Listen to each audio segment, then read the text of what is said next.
regidor d'Emergència Climàtica i Transició Energètica de l'Ajuntament de València. El que vull és convidar a tota la ciutadania a les jornades que anem a celebrar en les Naves el 15 i el 22 de novembre, seguint el projecte de València Canvia pel Clima, que serà aquest espai de trobada on la ciutadania, les empreses i les institucions, que som nosaltres,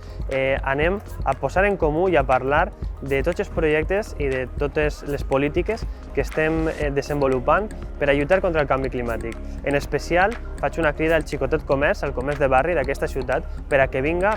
presencial o telemàticament per a conèixer totes les opcions que té al seu abast per a descarbonitzar els seus negocis. En aquest sentit parlarem de subvencions, però també parlarem de bonificacions a diversos impostos que poden aplicar en els seus negocis i d'aquesta manera que entre tots, entre la ciutadania, entre les empreses i entre l'acadèmia, consigam descarbonitzar la ciutat de València.